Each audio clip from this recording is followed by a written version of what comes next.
Welcome to Feza Gürsey Center Representation Theory Seminars. And today our speaker is Lucas Mason Brown from Oxford University.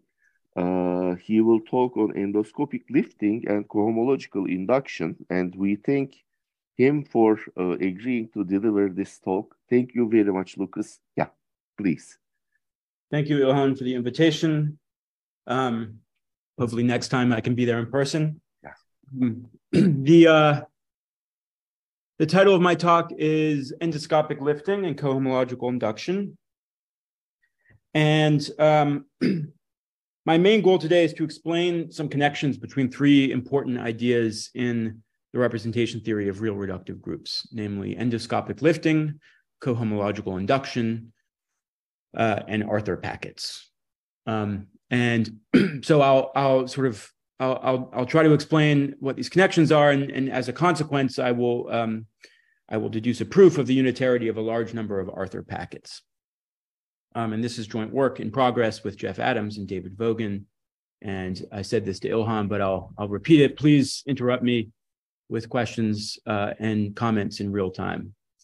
I find that helpful. Okay, so let me begin by introducing some notation. So for the remainder of this talk, G is a complex connected reductive algebraic group equipped with a fixed inner class of real forms, which is to say a fixed involution of the based root datum for G. And I'm going to write pi of G for the set of equivalence classes of irreducible admissible representations of real forms of G in the specified inner class. So I'm grouping together, following Vogan, I'm grouping together all of the inner classes. And G check is the complex Langlands dual group of G. And GL is the L group of G. So recall that this is a semi-direct product of the dual group with the Galois group of C over R, which is Z2. Where the action of Z2 on G check is determined by the inner class, by the chosen inner class. WR is the vague group of R. The vague group of R is a Lie group, which is generated by C cross and a single distinguished element J, subject to the relations J squared equals -1 and J inverse equals Z complex conjugate. And I want to look at the set of all Langlands parameters. So I won't recall the precise definition, but a Langlands parameter is in particular a continuous homomorphism denoted phi from the vague group to the L group, and it should satisfy several properties. And maybe I should mention that I want to consider this set with its natural action of G check. So the group G check acts on this set by conjugation on the target. So here's one formulation of the Langlands classification for real reductive groups. So this is due to several people. It's sort of hard to know exactly which names to include. Certainly Langlands, Knapp and Zuckerman, maybe Harishchandra, Shellstad. The first part of the theorem is gives a partitioning of pi of G into little finite sets called L packets. So for each equivalence class of Langlands parameters, there's an associated finite subset of irreducible admissible representations called an L packet, such that the set of all representations is a disjoint union over equivalence classes of parameters of these finite sets. And I should emphasize that these sets contain representations of various inner forms. So the inner forms are all kind of squashed together. So that's the first part of the result. The second part gives to get an actual parameterization of representations, you need also a parameterization of the packets. So that's what the second part of the theorem does. For a fixed Langlands parameter phi, there is a bijection between the associated L packet and the irreducible representations of a certain finite group. And this finite group is denoted A of phi, and it's defined to be the component group of the stabilizer of the Langlands parameter under the conjugation action of G check.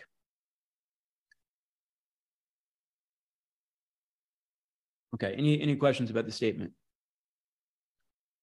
Okay. So in the 80s, Jim Arthur introduced a different type of parameter for irreducible representations, now called an Arthur parameter. And an Arthur parameter is a continuous homomorphism, denoted psi, from the V group times SL2C into the L group of G. And this parameter should satisfy the following two properties. First of all, the restriction to the V group should be a tempered Langlands parameter. So I haven't told you what tempered means, but it means that in the real case, it means that the image of the Langlands parameter is bounded. So that's the first condition. The second condition is that the restriction to the SL2 factor is holomorphic or algebraic. And we write psi of G of L for the set of Arthur parameters. And once again, this set comes equipped with the natural action of G check acting on the target.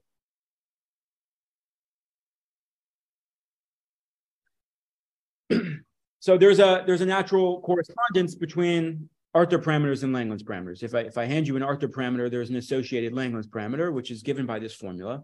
Obviously, one thing you can do is just restrict the Arthur parameter to the V group, but that's not what Arthur wants to consider. Instead, we restrict and then we twist by this little homomorphism on the SL2 part. And this correspondence defines an injection from conjugacy classes of Arthur parameters to conjugacy classes of Langlands parameters. And the image of this injection includes all of the tempered Langlands parameters, but also many other parameters. And because of this injection, it's somewhat reasonable to think of Arthur parameters as sort of almost tempered Langlands parameters. Lucas, can I ask one thing about notation? So Yeah. your notation of L group, the upper L is in the other side. Also this is not an L. Somehow I wrote gamma instead of L. Yeah, so sorry, you want me to write upper LG? Well, yeah. Isn't this the classical notation? I think that's the classical, yes, that's the classical notation. It just gets very cumbersome in LaTeX. Oh, I see, okay. So, yeah, so I've chosen this notation, but yeah, okay. This is Langlands notation.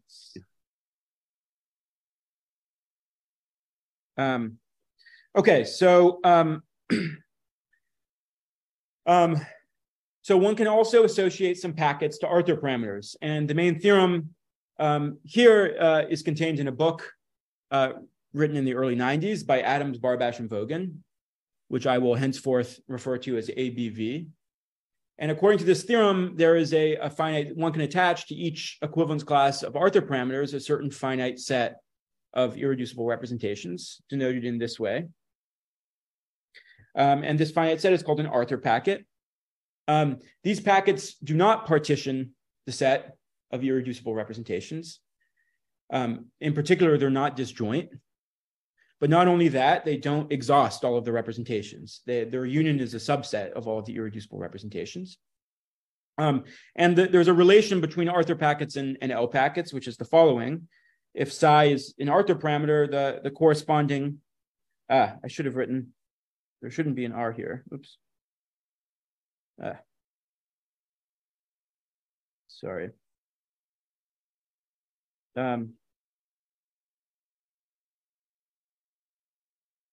Yeah, there shouldn't be.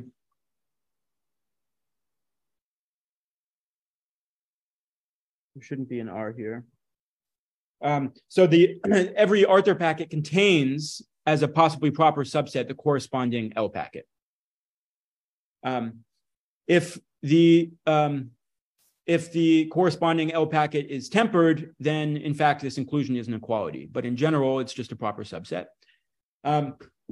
And then the second part of the result is that there is for each parameter, there's a map from the associated Arthur packet to the set of finite dimensional representations of a finite group, which is again defined to be the component group of the stabilizer of the Arthur parameter in G check.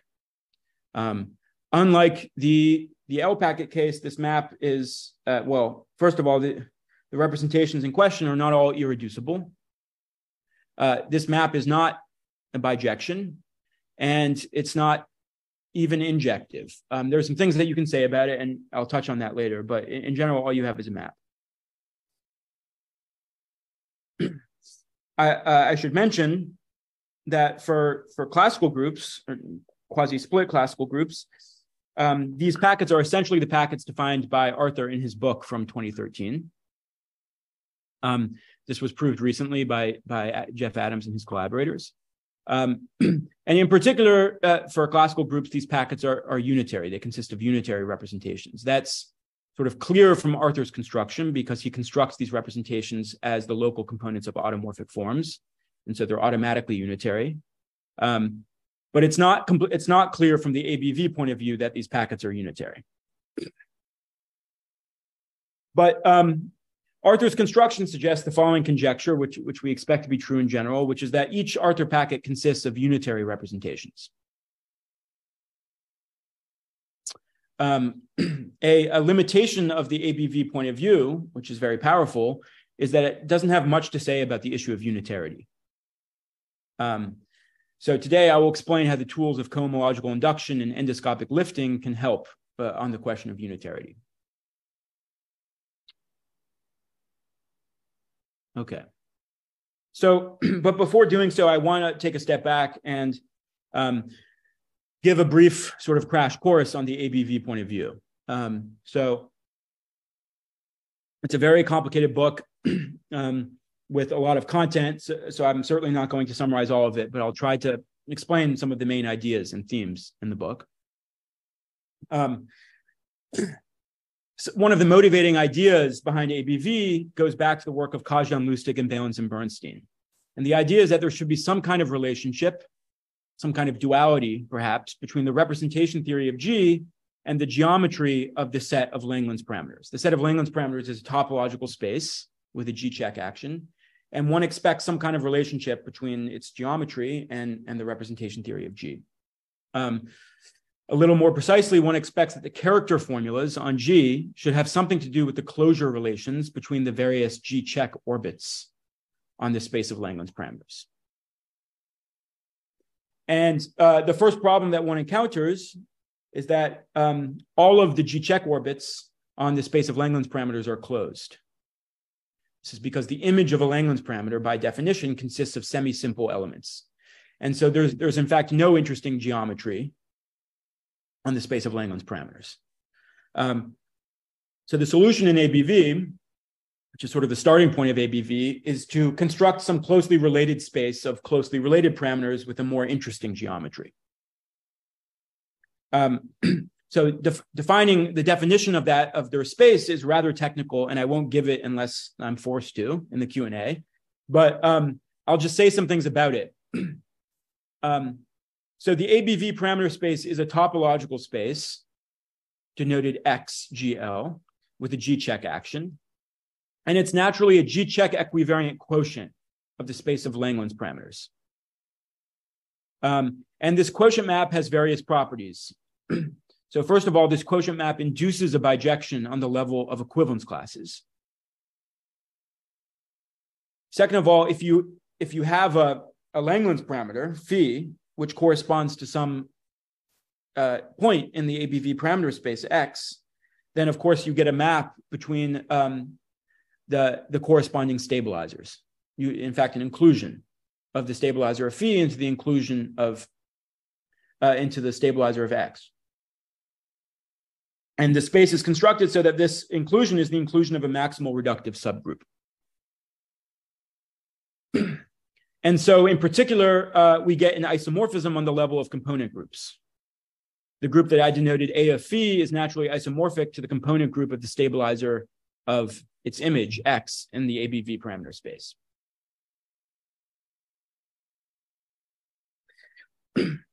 A few more facts about the ABV parameter space. The ABV parameter space admits a map to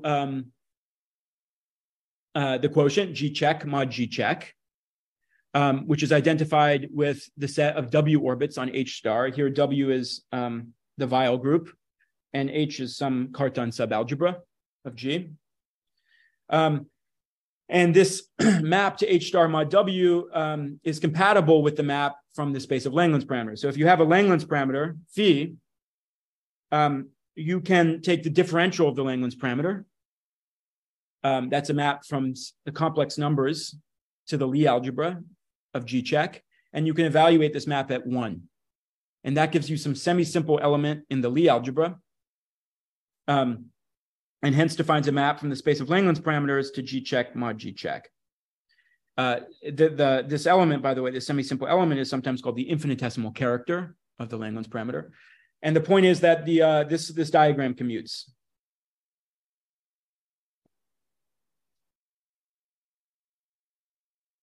So if I fix some lambda, some infinitesimal character in H star mod W, and I write X lambda GL for the preimage of lambda under this map that I just described, then this space X lambda GL is a complex, smooth algebraic variety with finitely many G check orbits.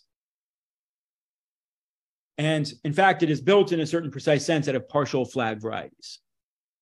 So while the whole geometric parameter space is sort of complicated and unwieldy, we want to analyze this space sort of one infinitesimal character at a time. And for a fixed infinitesimal character, this space is rather tractable. It's sort of very well understood.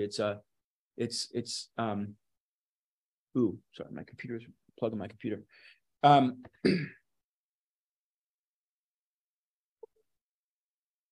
Okay, so I think for the remainder of this talk, I'm going to sort of fix an infinitesimal character, and all of the action will take place in one of these little varieties.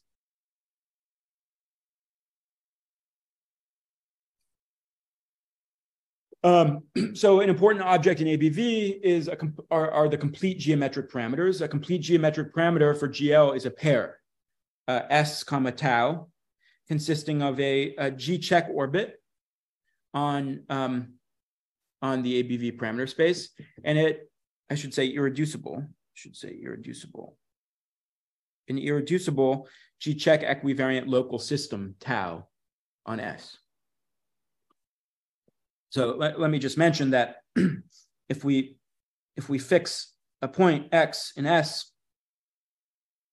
and we write A of X for the component group of the stabilizer, G check X mod G check X0, then tau is the same thing as an irreducible representation of A of X.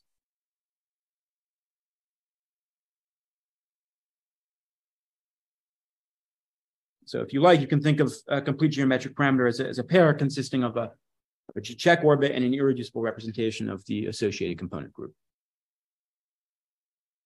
Okay, and I'm going to write Xi, capital Xi GL for the set of complete geometric parameters. So the first important point is that complete geometric parameters parameterize two distinct bases for the Grothendieck group of constructible sheaves on the ABV parameter space. So write X lambda, write K X lambda GL for the Grothendieck group of G check equivariant constructible sheaves on X lambda GL. So this is a free Z module of finite rank. And for each complete geometric parameter, Xi, we can define two different classes in this Grothendieck group. So there are two different ways we can extend this local system to the closure of S. There's the sort of naive constructible extension where we extend by 0 to the boundary. And then there's the more complicated IC extension. The IC extension is a perverse sheaf, and it has, you can take the alternating sum of its cohomology sheaves, and that gives you a well-defined class in this Grothendieck group. And it's a sort of basic fact, it has nothing to do with the particularities of this space. It's just sort of a basic fact about algebraic varieties with finitely many orbits, that these two sets form two distinct bases for this Grothendieck group.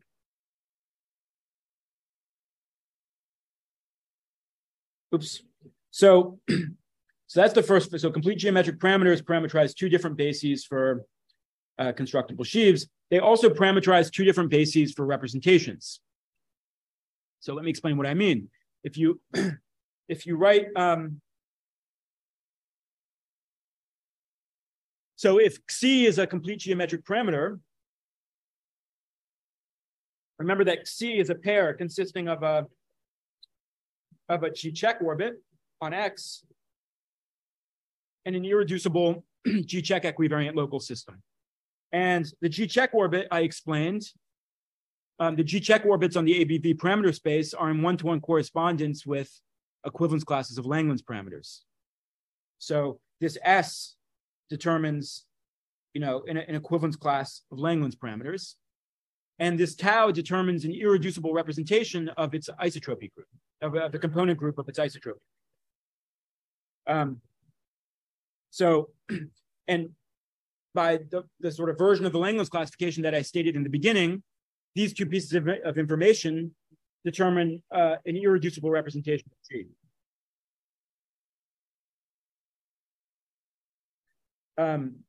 So by the Langland's classification, every complete geometric parameter determines an irreducible representation of some real form of G.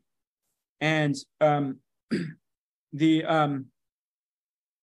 irreducible representation is the unique irreducible quotient of a certain standard representation of the same real form, which I denote by M of C.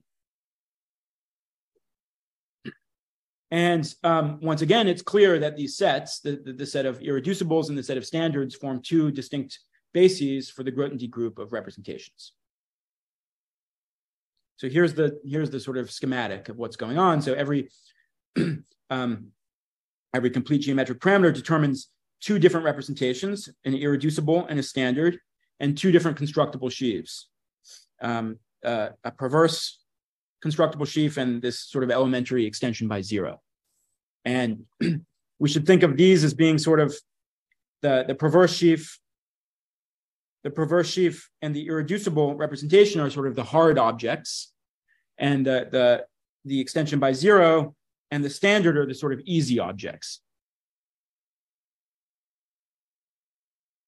Okay, so how are all of these objects related? So the most natural way to formulate the relationship between these various bases is through something called Vogin duality. So Vogin duality is a perfect pairing between these two Grothendieck groups, representations of infinitesimal character lambda and constructible sheaves on the ABV parameter space. And it's defined on the easy objects by the Kronecker delta symbol. So the pairing of the standard representation parameterized by Xi and the constructible extension of the parameterized by Xi prime is just the Kronecker delta of Xi and Xi prime. So that's the definition of the pairing.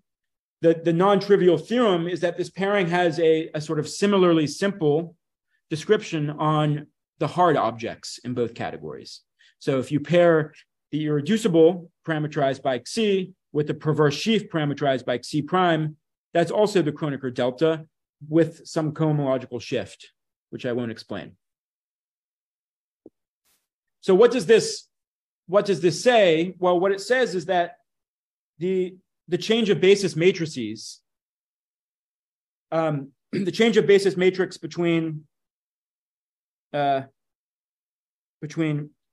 mu and p, let's call that M, and the change of basis matrix between pi and M, let's call that M prime, that these two matrices are very straightforwardly related to one another. They're more or less inverse transpose matrices, although there's this sign that needs to be taken into account. But it says if you want to understand how irreducibles, how standard representations decompose into irreducibles, you can just look at the sort of the change of basis matrix between constructible and perverse sheaves on the geometric parameter space. So a rather remarkable result. And this is the sort of duality that I was alluding to at the beginning. So this gives a kind of a duality relationship between the geometry of the parameter space and the representation theory of G. Any questions about Vogin duality?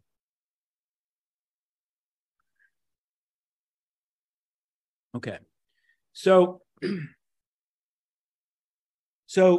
the next thing I want to explain is how to understand Arthur packets from the ABV point of view, from the sheaf theoretic point of view. So sort of L packets in the ABV point of view have to do with the support of perverse sheaves. The L packet associated to a Langlands parameter is just a set of irreducible representations corresponding to perverse sheaves, which are supported on a given orbit on this S. On the other hand, Arthur packets are related to the microlocal geometry on the ABV parameter space. So an important invariant that you can attach to any element of this Grothendieck group is the so-called characteristic cycle. So the characteristic cycle is a formal integer linear combination over the conormal bundles of the various G-check orbits on X. So there are various ways of defining this invariant. Perhaps the simplest way is to associate to P a certain D module using the Riemann-Hilbert correspondence, and then to choose a good filtration on the D module and take the associated graded. And then the associated graded of the D module is some coherent sheaf on the cotangent bundle of X. And because of the equivariance condition, this coherent sheaf is supported on the union of the various conormal bundles. And these multiplicities are just the sort of generic multiplicities of this sheaf along the various components in its support. And in fact, these integers, they're called microlocal multiplicities. These integers are in fact, they're not just integers. Each of these integers is the rank of a certain G-check equivariant local system on a certain open G-check invariant subset of the corresponding conormal bundle. So you can sort of see how this local system might be constructed from the D module's point of view. When you take the associated graded of the D module, you get a G-check equivariant coherent sheaf. And you can restrict this G-check equivariant coherent sheaf to an open subset of the conormal bundle, and you get a vector bundle, a G-check equivariant vector bundle. Now it's non-trivial to see that this vector bundle is actually a local system, and in fact that it's actually a vector bundle rather than some kind of virtual class in the Grothendieck group of vector bundles. But both of those facts are true and kind of fundamental to microlocal geometry. But I want to emphasize that these two invariants, the microlocal multiplicity of P along S and the local system, are extremely difficult invariants to compute for an arbitrary perverse sheaf.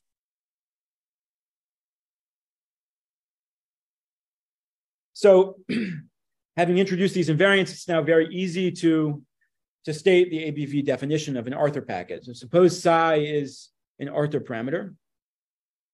Remember, psi corresponds first of all to a Langlands parameter, phi sub psi. And this Langlands parameter corresponds to remember, there's a quotient map from Langlands parameters to ABV parameters. And so this Langlands parameter corresponds to a point in the ABV parameter space. And that point is contained in some orbit, which I want to denote by S. And then the definition is that the Arthur packet associated to psi is the set of irreducible representations such that the corresponding perverse sheaf contains the conormal to S in its characteristic cycle. So the microlocal multiplicity of this perverse sheaf along the conormal to S is non-zero. I should say if it's non-zero, then in fact it has to be positive. So I could have written greater than zero, because this is actually a local system, not a virtual class. So the benefit of this definition is that it's completely clear. I mean, this sort of desideratum relating Arthur packets and L packets is completely clear from the definition. If you have a perverse sheaf of the form P S of tau, so you have some complete geometric parameter S comma tau, and you look at its perverse extension, then the characteristic cycle of this perverse sheaf automatically contains the conormal bundle to its support S. And And so it's clear, it's completely clear that the L packet associated to phi sub psi is contained in the Arthur packet associated to psi.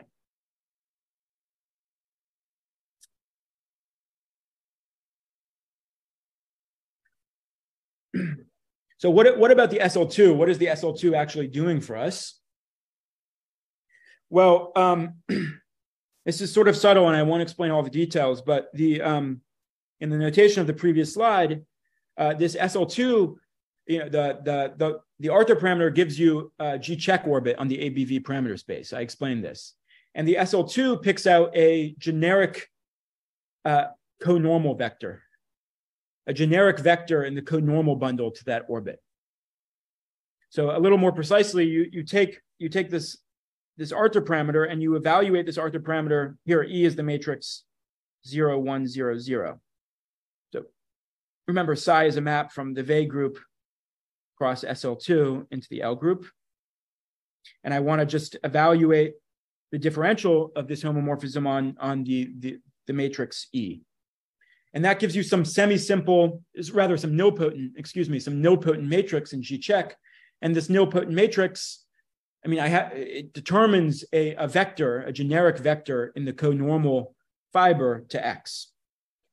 So obviously to understand this statement, I would need to define the ABV parameter space, which I haven't done. But that's, from the ABV point of view, that's the purpose of the SL2. It picks out this conormal vector.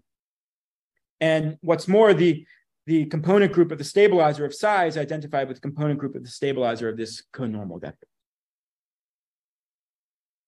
So with this additional information, it's now very easy to define Arthur's map.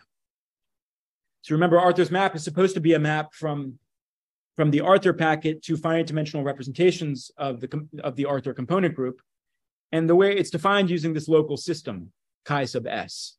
So for each representation in the packet, you get a corresponding perverse sheaf.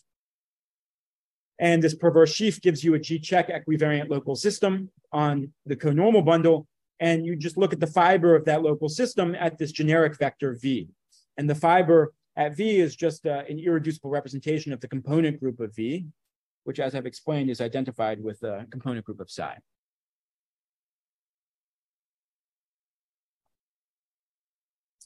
Okay, so that's the definition. With this machinery in place, it's now very easy to define Langland's functoriality over the real numbers. So here's a very general setting for Langland's functoriality. We fix some second complex group, H, equipped also with its own inner class of real forms. And we write H of L for the L group of H. Now, so a very important sort of technicality, which I won't discuss at all, is that we should really be talking about a slightly weaker class of groups, not L groups, but so-called E groups. So, so we don't assume quasi-split or something like that, right? These are quasi-split.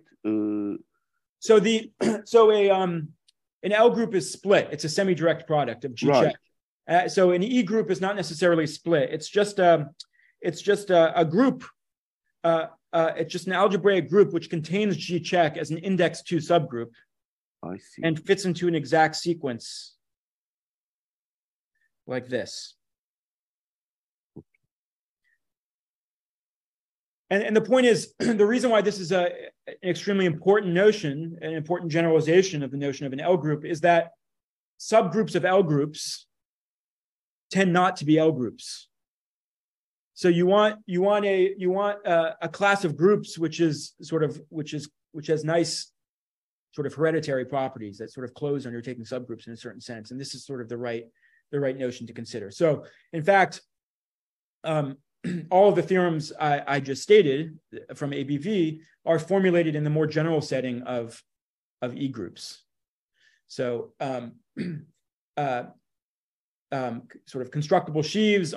If you have an E group, you can construct analogously a certain geometric parameter space, and the constructible sheaves on that parameter space have to do not with representations of the group, but projective representations, representations of certain linear coverings of the group in question. Okay, so that's a whole world of technicalities that I'm not going to address in this talk, but it is important. So but I have this. Can I ask a question? So now you will formulate Langland's functoriality in terms of E groups, as I understand, right? In terms of E groups, yeah. So when one formulates using E groups, then one can go back to the L group formulation also, right? Well, I don't quite know what you mean. I mean,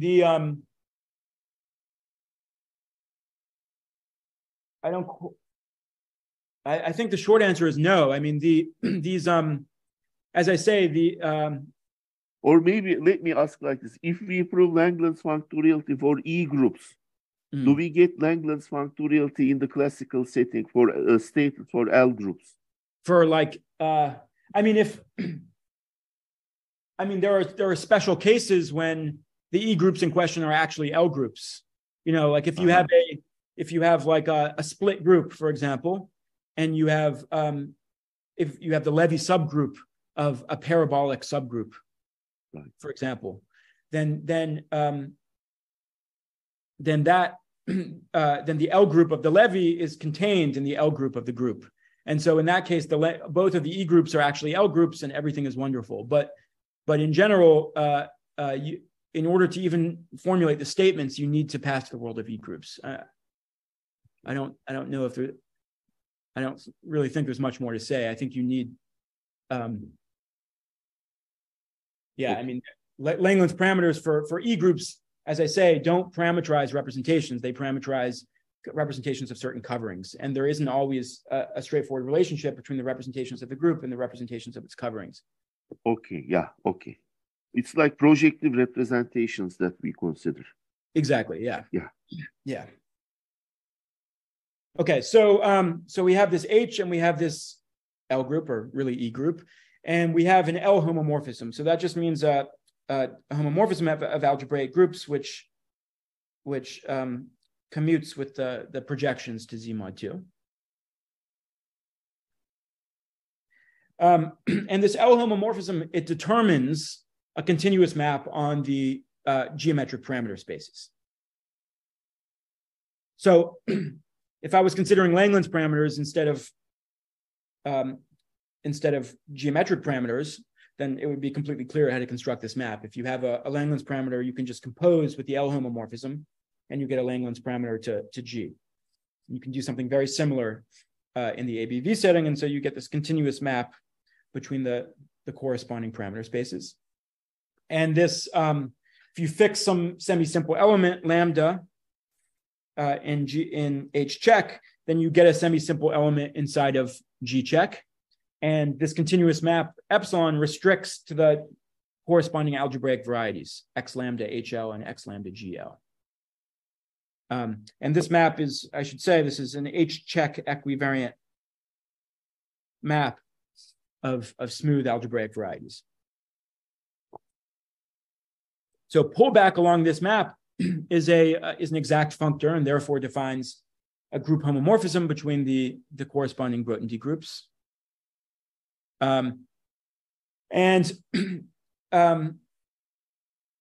Using Vogel duality, this homomorphism defines a homomorphism in the opposite direction between the corresponding categories of representations.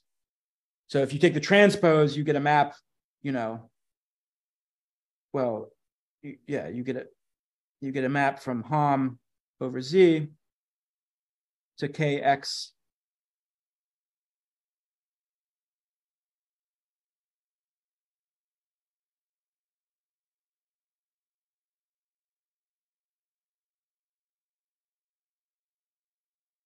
and Vogel duality is a perfect pairing, and so it identifies this first Hom with representations of H and the second Hom with representations of G.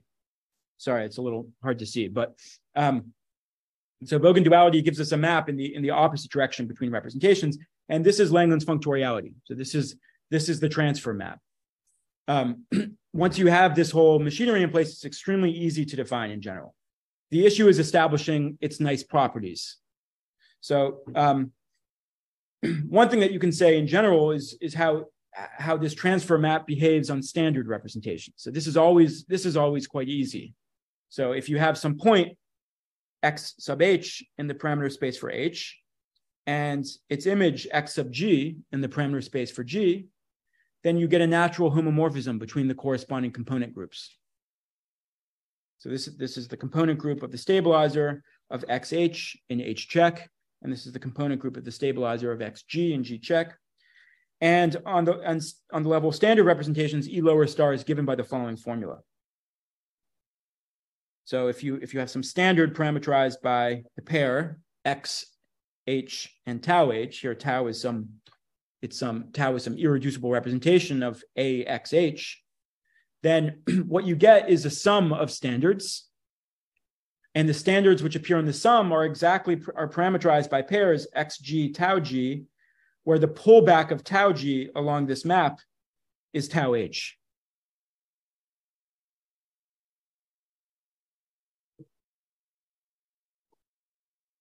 Okay, so E lower star, it doesn't take standards to standards, but it takes standards to these very sort of small tractable sums of standard representations. And of course, standards form a basis for all representations. So at least in principle, you could kind of deduce how E lower star behaves on irreducible representations. But the change of basis matrix is quite complicated, and so it's not always easy to do so. Another issue is the issue of Arthur packets. So if psi h is a Arthur parameter for h, so this is a homomorphism from WR times SL2 into HL, then by composing with epsilon, you get an Arthur parameter for G. And so a very natural question is what is the relationship between the corresponding Arthur packets? What is the relation between the corresponding Arthur packets under E lower star? For example, does E lower star take the elements of this packet for H to the elements of this packet for G? So this question has a geometric counterpart. If we apply Vogel duality and unravel the definitions, this question is completely equivalent to the following geometric question. There are two different functionals that you could define on the Grothendieck group of constructible sheaves for G. So two functionals on kx lambda GL. So one functional is the microlocal multiplicity at S sub G. S sub G is the G check orbit corresponding to the Arthur parameter for G. So this is one functional. Another functional is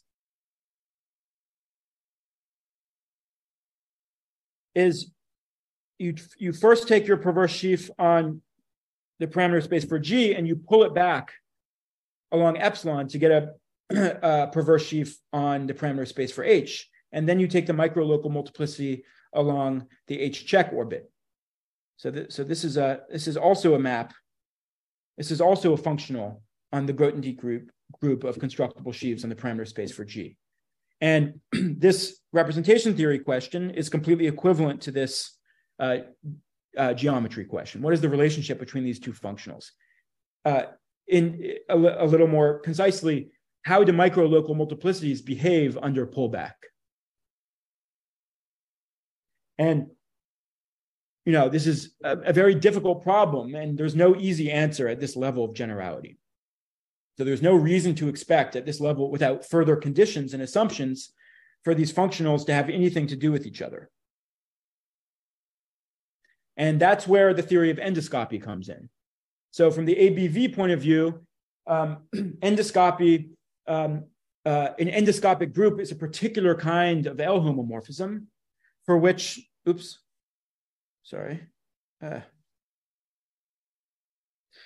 particular kind of L homomorphism.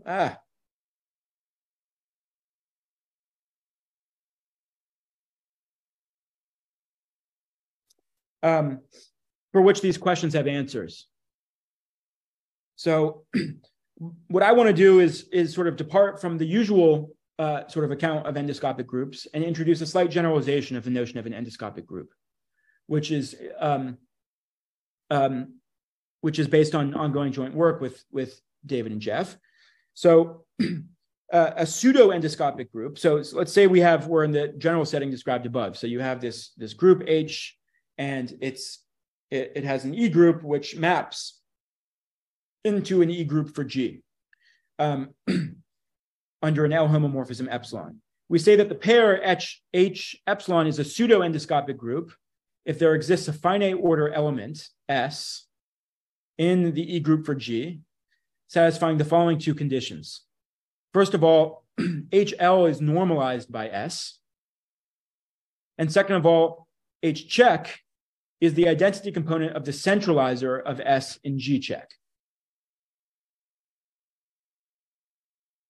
So let me just say a few words about the relationship between this definition and the usual definition of endoscopic group due to Langlands and Shellstad.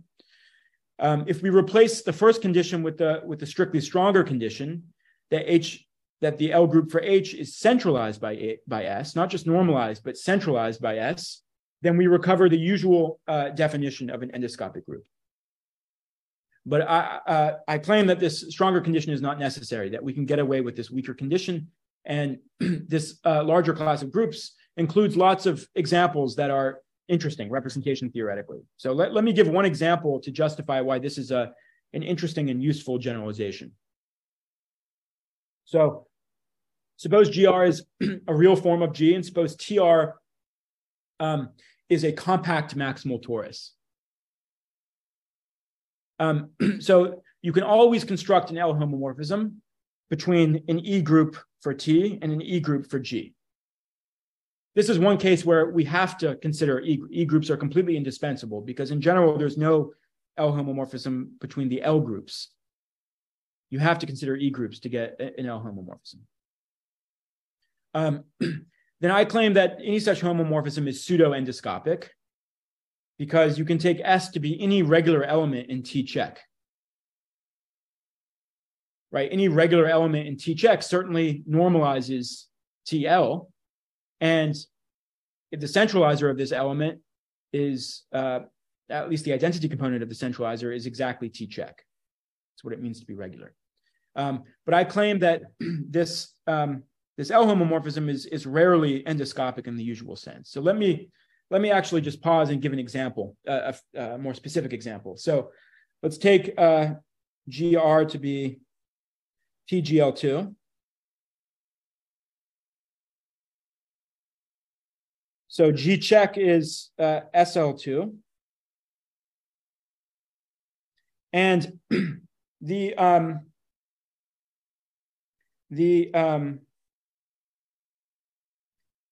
let's see, the E group that we want to consider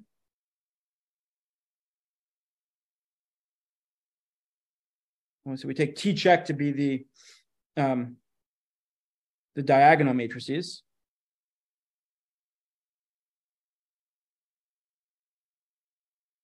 And since T of R is a compact maximal torus, we want the non-identity elements in the E group for T to act on T check by inversion.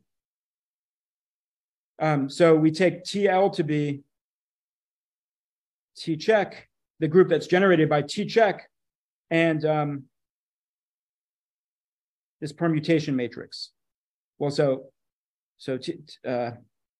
how do I say it? So GL, let's write GL is G check union, let's say G check delta. So delta is a representative of the non-identity component. Then TL is generated by T check and this permutation matrix in the non-identity component. So you can check that this permutation matrix acts on T check by inversion.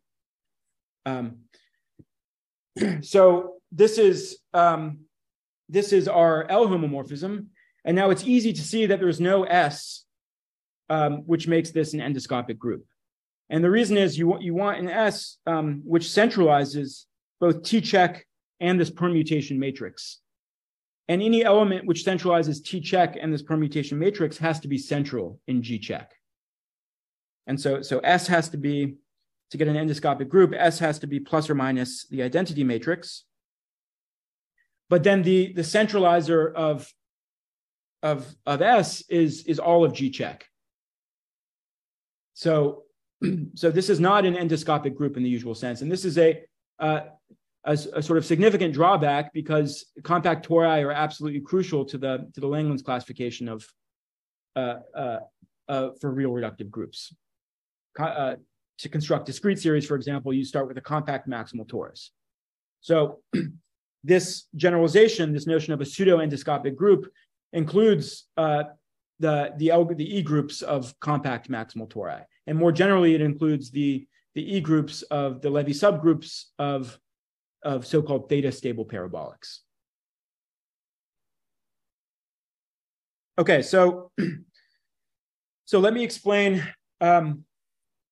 I'm sort of running out of time, so I'm going to be slightly brief here. But I want to explain what we I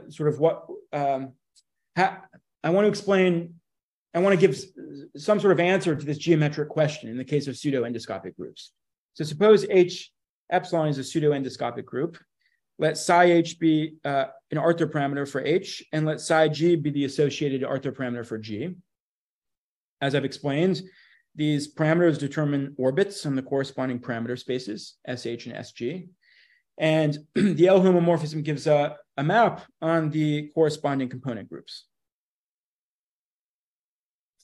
So the theorem is the following: for any S which makes this a pseudo-endoscopic group, we get an element in the S bar in this finite component group. And then the claim is that we have the following equality of micro-local traces. So let me try to unpack this.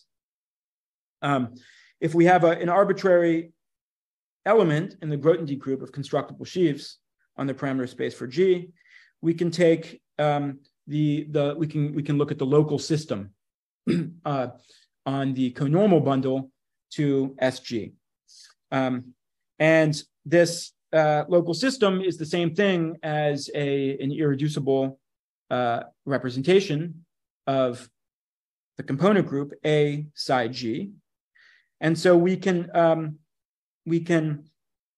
evaluate this homomorphism, we can evaluate this representation at the element epsilon S bar, and we can take the trace of the resulting matrix. So this is called the micro-local trace of S bar. And then we can do the same thing on the parameter space for H. So we can pull back the perverse sheaf to get a perverse sheaf on the parameter space for H. And then we can compute the micro-local trace along the conormal to SH. And the claim is that these two micro-local traces are actually equal. And this is exactly what's obtained in ABV in the case of endoscopic groups. We just generalize this result to pseudo-endoscopic groups. So let me briefly just say a few words about how the proof works, or what the inputs are anyway. So let me first just say a few words about the proof in the endoscopic case. So first assume that H epsilon is endoscopic in the usual sense. Then this finite order element S defines a finite order automorphism of the parameter space for G. And it's not difficult to show under the endoscopic assumption that the parameter space for H is a union of components in the fixed points of the parameter space for G. And now this equality of micro-local traces follows from a rather deep fixed point theorem of Goreski and McPherson. So the key point is that the map on the ABV parameter spaces in the endoscopic case is the inclusion of the fixed points of a finite order automorphism. And in that specific situation, you can compute micro-local traces along pullback. So in the general case, this element S continues, it still defines a finite order automorphism on the parameter space for G, but because S doesn't centralize the E group for H, this finite automorphism doesn't fix the parameter space for H. So we can no longer proceed as in the endoscopic case. And the solution to this problem is to construct an auxiliary parameter space called Y, and to factor this map epsilon as follows. So we factor this map epsilon as the composition of a closed embedding I, followed by a smooth fiber bundle P.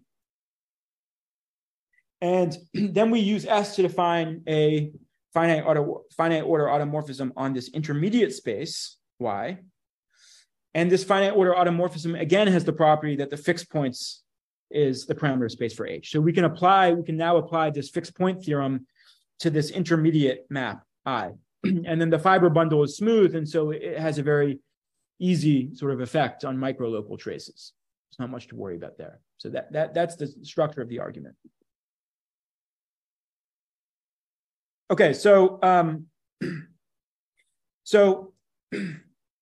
let me try to translate this geometric theorem into representation theory. So under Vogel duality, this functional, the microlocal trace functional, is identified with a certain virtual character, a certain Z linear combination of representations of G.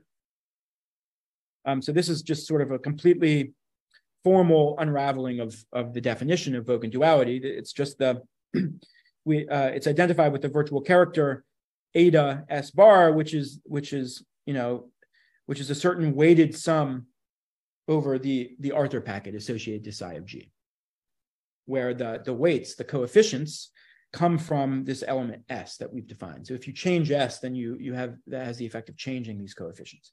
But the only representations which appear on this weighted sum are representations in the Arthur packet. And we can define eta sub H similarly. And so this theorem about microlocal traces is completely equivalent to the following statement about virtual characters. This is sort of our version of the endoscopic character identity. So if you apply this transfer map to eta H S bar, you get on the nose eta G S bar. So already this gives you sort of a semblance of a relationship between the Arthur packets. It says that the associated to each Arthur packet is this weighted sum, and the weighted sums are mapped to one another under this transfer map. So in the final part of the talk, I want to consider a special case of pseudo-endoscopic groups. So suppose M is a Levy subgroup of G. Then you can always find an E group for M, which embeds into the L group for G. And this L homomorphism is always pseudo-endoscopic, for the same reason that I explained for compact tori. You just take some regular element in the center of M, check, and take that to be S. So Levy subgroups are a kind of special case of pseudo-endoscopic groups. And in this special case, you can take this element S to be arbitrarily small. The point is that, this is sort of what distinguishes Levy subgroups from other types of endoscopic groups, is that you can write M check as if you take some element, let's say Z, which is some regular element in the center of the Lie algebra of M check, then you can take M check to be the centralizer in G check of the exponential of T times Z. And you can take T to be arbitrarily small. And so because you can take, so this is S.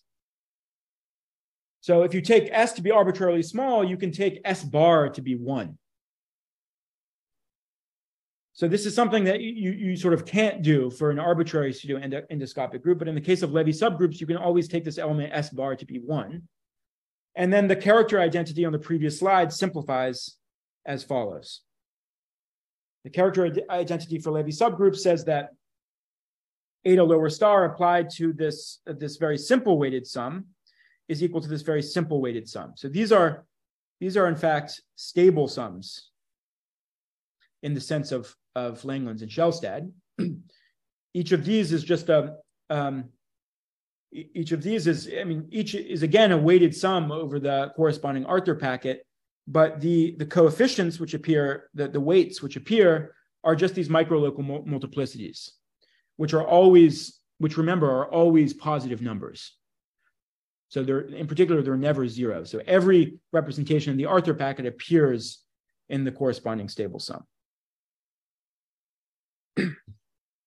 So here's a corollary. Since each of these virtual characters contains each representation in the Arthur packet with non-zero multiplicity, we deduce as a consequence of the theorem on the previous slide that the Arthur packet for G is contained, every representation in the Arthur packet for G can be obtained as an irreducible constituent of E lower star applied to some representation in the Arthur packet for M.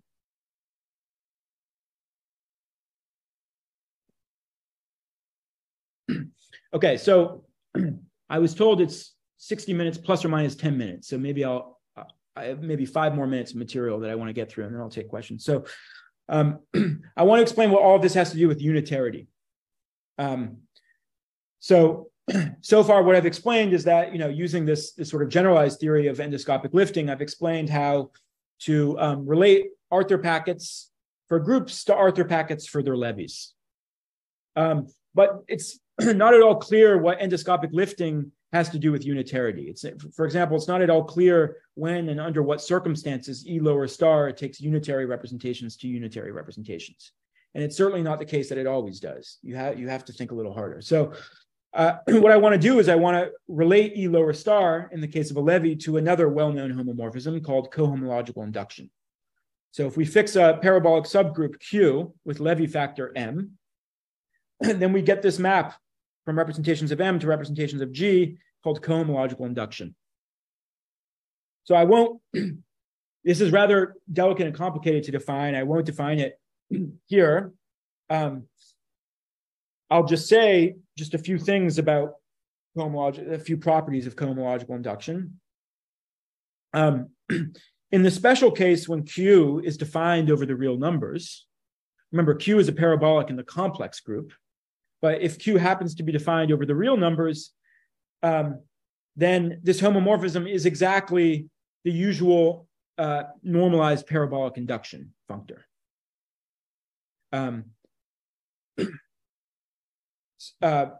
Which people have known about forever. So, but this homomorphism is defined for arbitrary parabolics, not just real parabolics.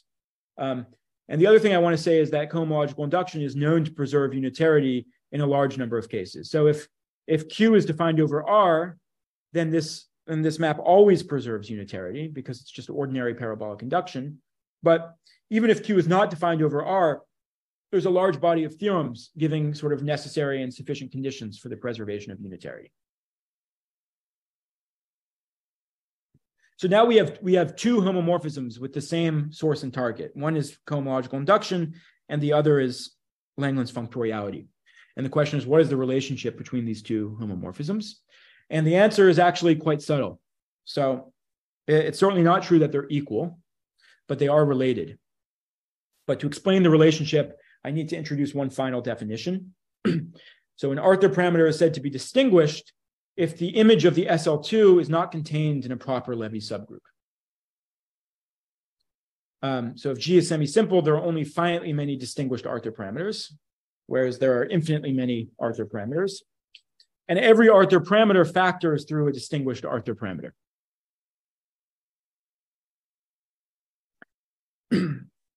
And for distinguished Arthur, on the level of distinguished Arthur packet, the relationship between cohomological induction and endoscopic lifting is rather simple. So suppose psi m is a distinguished Arthur parameter, and as usual, write psi of G for the corresponding Arthur parameter for G.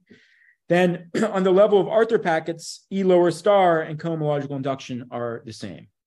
So E lower star applied to the Arthur packet for M is equal to cohomological induction applied to the Arthur packet for M, where you interpret both sides of this equality as sets of irreducible constituents. And then the second important fact is that the cohomological induction involved on the right-hand side of this equality preserves unitarity. So I just, a few caveats. This is not true on the level of individual representations. You have to consider the whole packet. And it's not true for arbitrary Arthur parameters, just for distinguished ones. And it's also not true if you consider just a single real form. You have to consider all of the real forms in the inner class. So, so now we have the following very nice corollary. So suppose psi m is a distinguished Arthur parameter, then and write psi of g for the corresponding Arthur parameter for g. Then the Arthur packet for g is contained in the set of constituents of induced representations from the Arthur packet for m. So every Arthur representation for g is a constituent of a representation which is cohomologically induced from an Arthur representation for m. And again, this induction preserves unitarity. And the proof is just a very simple combination of two previous facts. So the Arthur packet for G is obtained first by endoscopic lifting, and then endoscopic lifting on the level of packets coincides with cohomological induction. So you combine those two facts and you deduce this corollary. And because this induction preserves unitarity, we can effectively reduce the question of the unitarity of Arthur packets to the case of distinguished parameters. So if psi m is distinguished and all of the representations, all of the Arthur representations for m are unitary, then all of the Arthur representations for G are unitary because they're all constituents in these unitarily induced representations.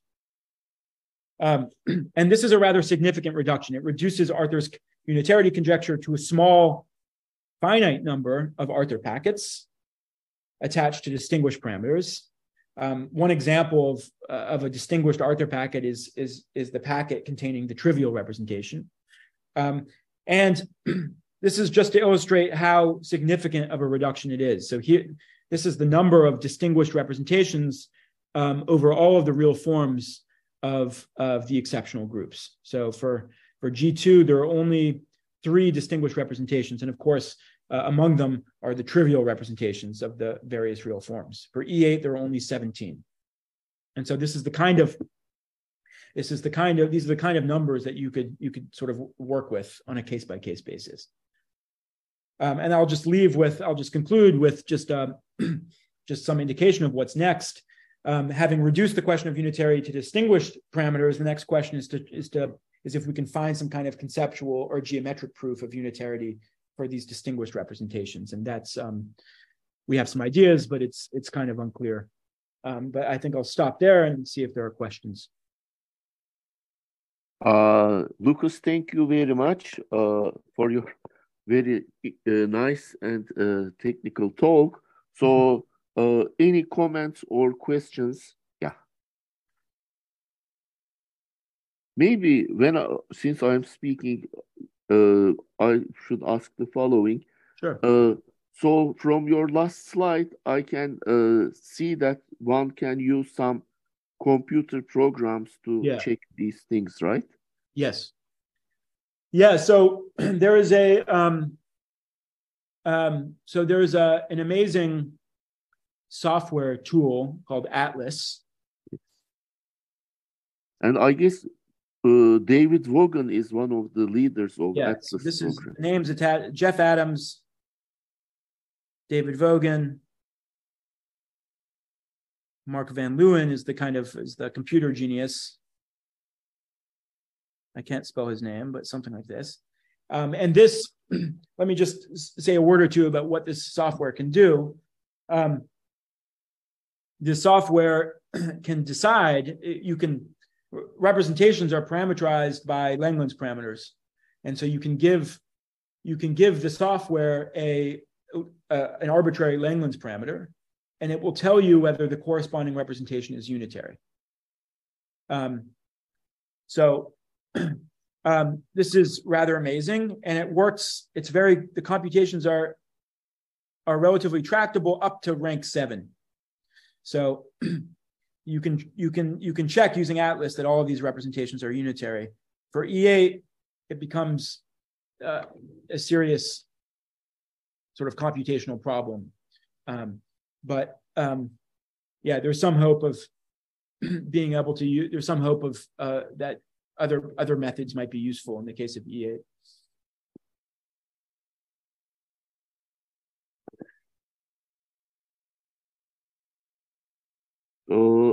One more question about Arthur packets.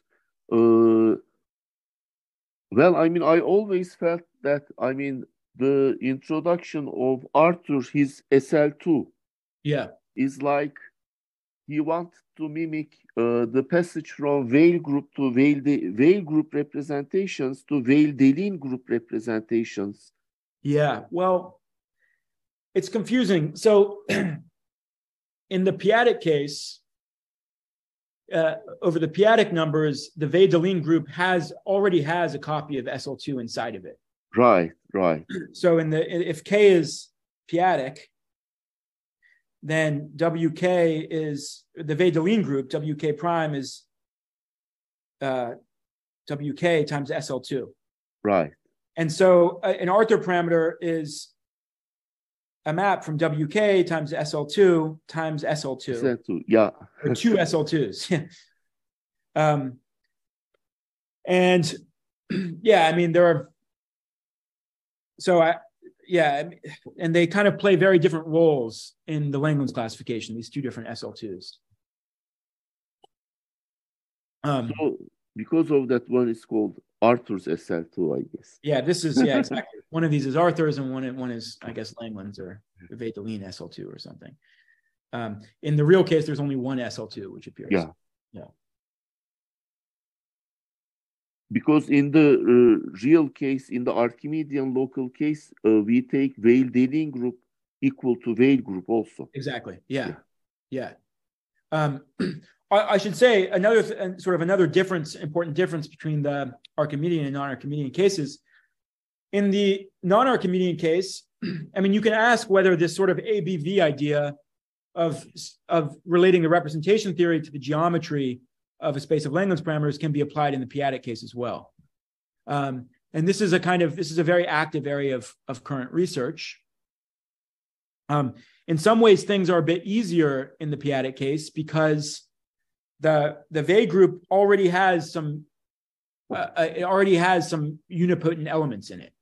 Right. So in the real case, you had to modify the definition of a Langlands parameter so that the orbits had an interesting geometry. In the p-adic case, you don't have to do that. The orbits already have an interesting geometry.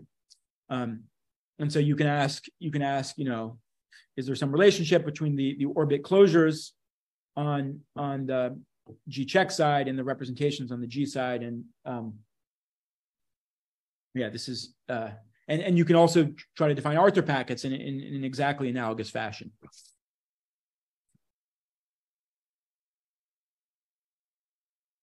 I think a bunch of Canadian guys wrote some papers on p-adic.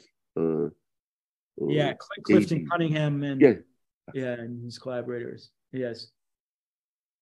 Yeah. So I don't know exactly how far they've gotten. I think they've set up some of the general theory and they've been able to write down sort of explicit packets for G2 or something like that using these sorts of ideas.